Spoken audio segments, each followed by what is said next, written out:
Hi everyone. Please excuse the street noise. I'm going to continue reading the Decameron, day the 1st.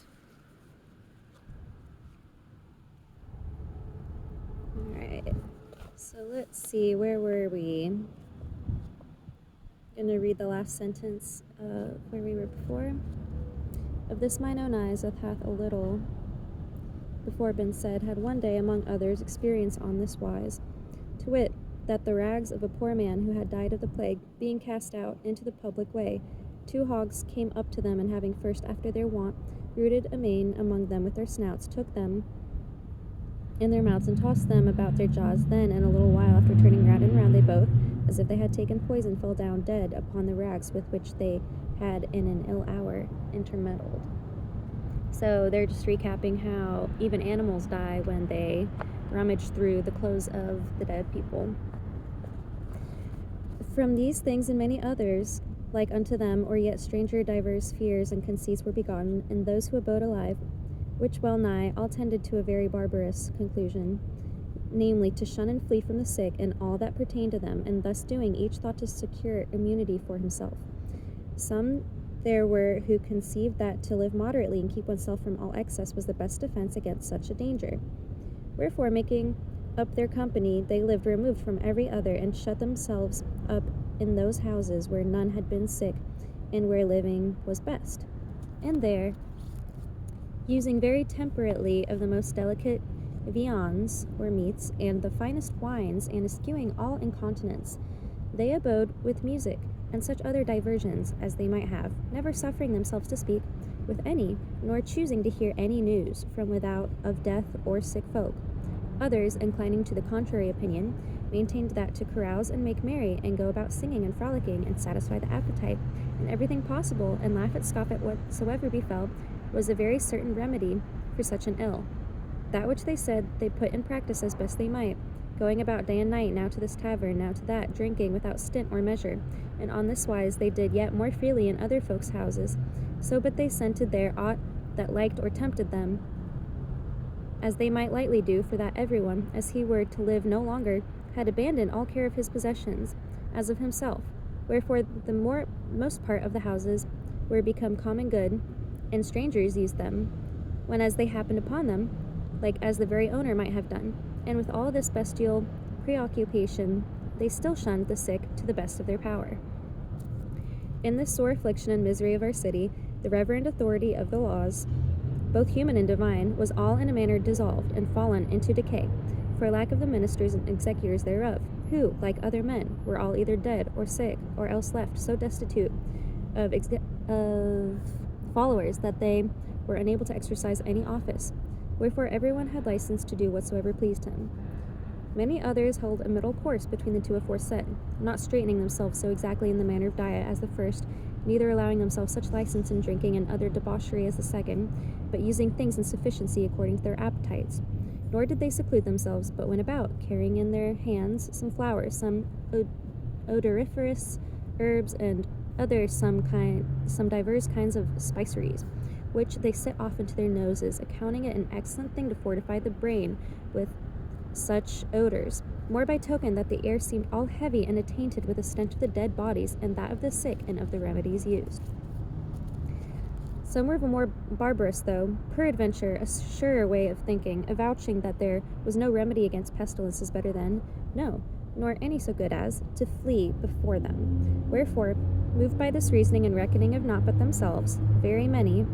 both men and women, abandoned their own city, their own houses and homes, their kinsfolk and possessions, and sought the country seats of others, or at the least their own, as if the wrath of God, being moved to punish the iniquity of mankind, would not proceed to do so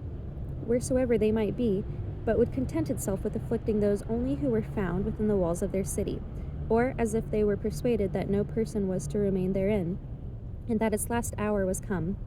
And albeit these who opined thus variously died not all, yet neither did they all escape, nay, many of each way of thinking and in every place sickened of the plague and languished on all sides, well nigh abandoned, having themselves, what while they were whole, set the example to those who abode in health.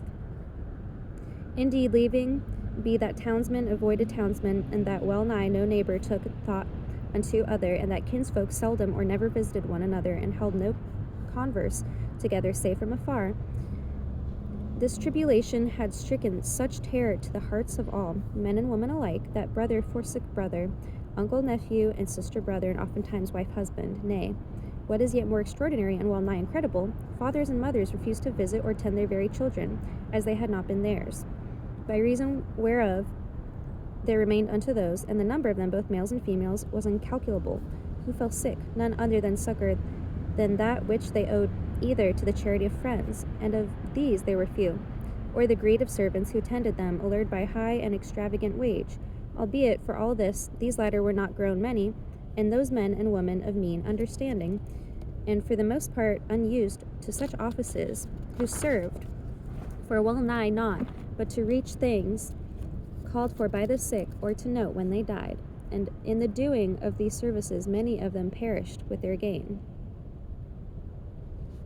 Of this abandonment of the sick by neighbors, kinsfolk, and friends, and of the scarcity of servants, arose in usage before well nigh unheard, to wit, that no woman, how fair or lovesome or well born soever she might be, once fallen sick, recked aught of having a man to tend her, whatever he might be, or young or old, and without any shame discovered to him every part of her body, no otherwise than she would have done to a woman, so but the necessity of her sickness required it, the which belike in those who recovered was the occasion of lesser modesty in time to come. Moreover, there ensued of this abandonment the death of many who, peradventure, had they been succored, would have escaped alive. Wherefore, as well for the lack of the opportune services which the sick availed not to have, as for the virulence of the plague, such was the multitude of those who died in the city by day and by night, that it was an astonishment to hear tell thereof, much more to see it. And thence, as it were of necessity, there sprang up among those who abode alive things contrary to the pristine manners of the townsfolk. It was then, even as we yet see it used, a custom that the kinswoman and she neighbors of the dead should assemble in his house, and there condole with those who more nearly pertained unto him, whilst his neighbors and many other citizens foregathered with his next of kin before his house, whither, according to the dead man's quality, came the clergy, and he, with funeral pomp of chants and candles, was borne on the shoulders of his peers to the church chosen by himself before his death, which usages, after the virulence of the plague began to increase, were either altogether or for the most part laid aside, and other and strange customs sprang up in their stead. For that not only did folk die without having a multitude of women about them, but many there were who departed this life without witness, and few indeed were they to whom the pious plaints and bitter tears of their kinsfolk were vouchsafed. Nay, in lieu of these things there obtained, for the most part, laughter and jests and jibes, and feasting and merrymaking in company, which usance women, laying aside womanly pitifulness, had right well learned for their own safety. Few again were they whose bodies were accompanied to the church by more than half a score or a dozen of their neighbors,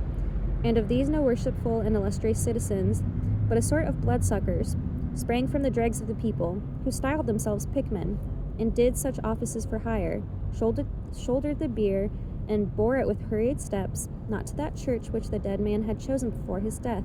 but most times to the nearest, behind 5 or 6 priests, with little light, and whiles none at all, which latter, with the aid of the said pickmen, thrust him into what grave soever they first found unoccupied, without troubling themselves with too long or too formal a service. The condition of the common people, and belike in great part of the middle class also, was yet more pitiable to behold, for that these, for the most part, retained by hope or poverty in their houses, in abiding in their own quarters,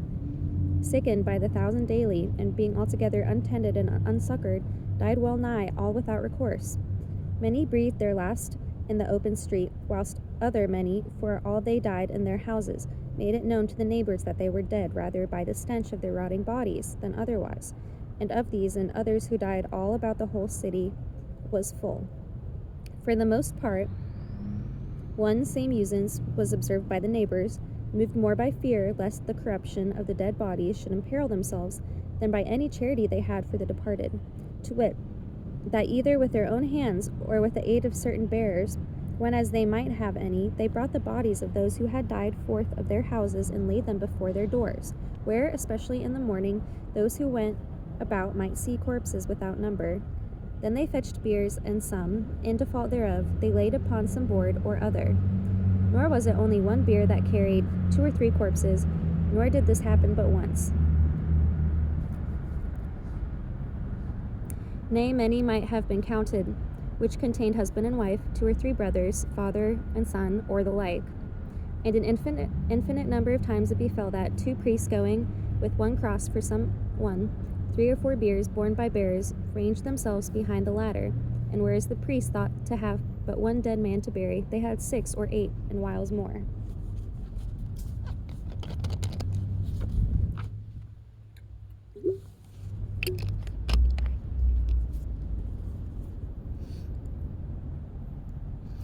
Nor therefore were the dead honored with aught of tears or candles, or funeral train. Nay, the thing was come to such a pass that folk recked no more of men that died